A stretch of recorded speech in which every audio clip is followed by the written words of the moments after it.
Good morning. Today is day 58 of moving mountains beneath my feet. We're 77 days on our journey around the sun. There's 288 days left in the year. And today is episode 37. And so today I came with a message. It happened this morning when I was kind of taking my time this morning getting ready. So I'm out here a little bit later than normal, but still early. I caught myself in the mirror and I just was like, wow, look at you.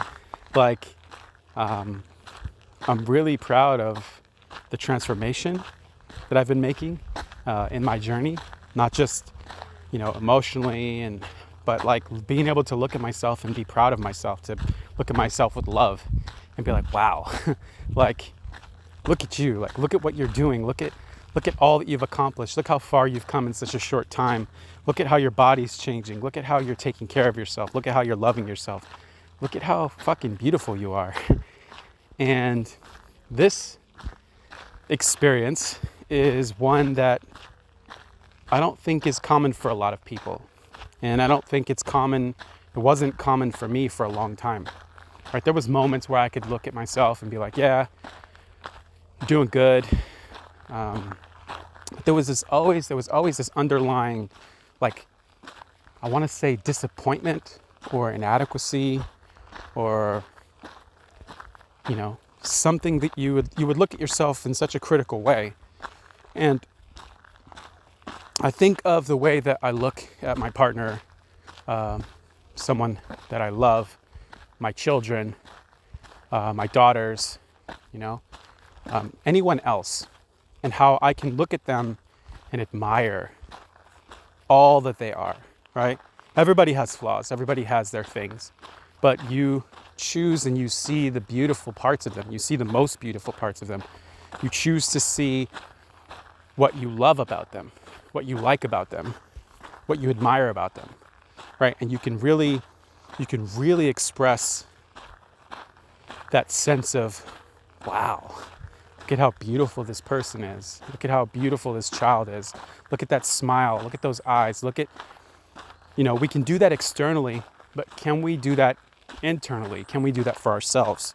Can we look at ourselves with that same kind of loving, compassionate, like, a lot of times we can't. And we have to dig into why. We have to understand, why can't we treat ourselves with more kindness? Why can't we celebrate who we are? Why can't we celebrate the progress we've made or how far we've come, right? Why is it so hard? I think there's an underlying tone or message in the world that glorifies like false pride in oneself, like vanity, right? Being like, maybe looking like what Hollywood says you're supposed to look like, versus just being happy in your own skin, right? Being happy being who you are, being happy that you have what you have. And this is like a really deep subject that I don't know that I'm gonna be able to like fully explore here inside of 10 minutes. But when you start to do the work, especially in your body, right? When you start to take care of your body, when you start to like work out and move your body and start to feed yourself better food, you start to feel better about who you are. You start to feel better physically. And that makes more room for you to maybe deal with the emotional stuff, right? Because our bodies are I know I spoke about dominoes, at least for me. I think this is true for everybody though. This is maybe just my bias, but I believe that if you don't have your body in check, you really can't have the other parts of your life in check, because your body is where you live, right? Your body is how you experience the world. Your body is how you experience emotions. It's how you experience everything. And so emotionally, right, I don't think you can fully be healed and fully be all there until you tackle and address your body. That means your health, your your fitness, your nutrition, how you take care of this amazing magical vessel that that we drive and pilot through this 3D existence, right? And this was something that I always put on the back burner, right? I've never, many times in my life I've been way overweight, and I just realized, like, I dropped 51 pounds in less than a year. And it's a big deal. I'm looking good. I dropped like 15 pounds or so in a month, right? In the last month or so, when I started the detox. And I can see it. I can feel it. And anyway, this is something that a lot of people avoid, like, especially like, when you see men who are working on their business, they might be able to be great providers. They make a lot of money, they make good money, have a good business. They're like burning the midnight oil, working really hard, providing for their families, but they're fat and out of shape, right? And I say that with like love, because you're unhealthy, right? And I'm going to say it like that. You're unhealthy, and you're probably unhealthy in other areas of your life too. You're unhealthy emotionally. You don't love yourself enough to take care of yourself. You're probably unhealthy in your relationships too, because your balance is all leaning towards being a provider, because that's what we're being told, as that's what our measure is made. That's what measures a man, is how much can he provide, right? But that's not true.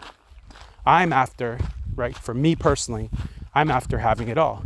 I want to have a great body. I want to have a great business. I want to have great relationships, and I want to have great wealth. And that means I have to work on all the different parts of my life. And I hope that doesn't sound like, I'm not saying it to be like self-righteous because now I'm getting in shape and shit, because I've been there. I know what it feels like. I know what it feels like to feel ashamed. I know what it feels like to feel so not good enough. I know what it feels like to feel, how do I say this? It's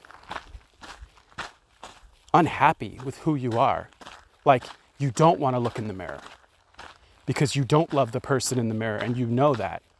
The person in the mirror is looking back at you and looking at you like, look at you, you piece of shit. Literally, that's how I used to talk to myself, right? And I know some of you listening to this understand that. I know that you understand that that inner voice can be freaking brutal. And a lot of times, it's not only the inner voice, there's outside voices telling you that you're a piece of shit too. And I say that because that's essentially what it is. I'm not going to sugarcoat it, right? That's what, like, all these other, you could say it in different ways, but essentially what it's saying to you is like, yeah, you're shit. You're nothing. You're not worthy, right?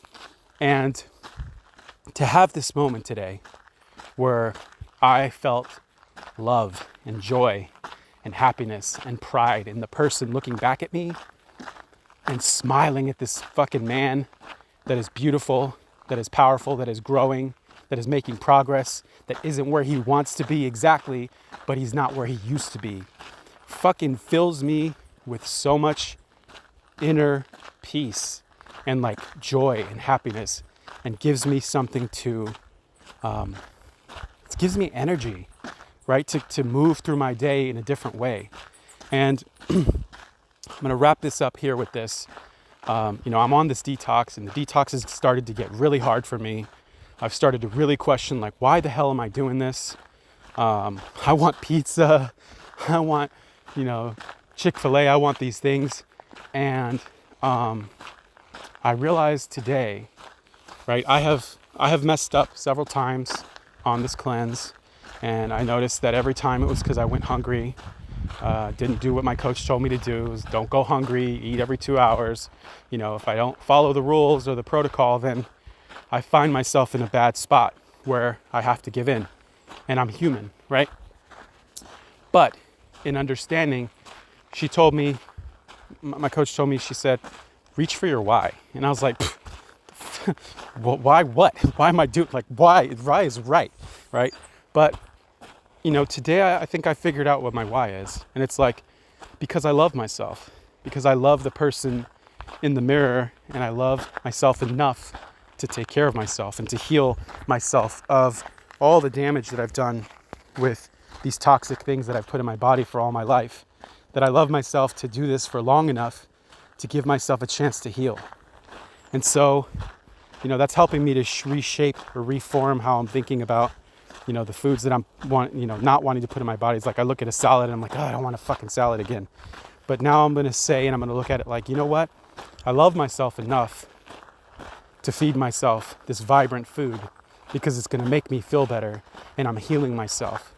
And so I know I went over and I'm going to continue to go over for a minute because I want to talk about this. It really comes down to love, I think. I think if you love yourself, we don't need to lean into discipline and hard work and all this shit. If you love yourself, you will love yourself enough to get up and go work out. You will love yourself enough to pick the right healthy things to put in your body, right? I think that we get this all wrong with this. You have to have this willpower and this ironclad commitment and discipline, right? I don't think it's about any of that shit. I think that stuff fades. I think it's about loving yourself. I think it's about self-love, because when I want to reach for whatever I want to reach for, that's not good for me. I think, yeah, this might make me feel good right now, but is this loving myself? We don't equate some of the behaviors that we do as self-sabotaging. We don't equate some of the behaviors that we do, especially around food, as self-hate or dangerous or detrimental. Right? Yeah, we know logically that, hey, yeah, eating these Cheetos is not really that good for me, but it's not going to kill me, right? We don't understand the level of bad we're doing to our bodies, and therefore we kind of disassociate. And this isn't just about food. It's about all the other behaviors that we do. It comes down to loving yourself. And so, anyone who's listening, I know this is a subject that can be very hard. I encourage you to find one way today that you can love on yourself and do something for yourself that says, I love you. And with that, I'll end this. I hope you have a beautiful, magical day today. Blessings.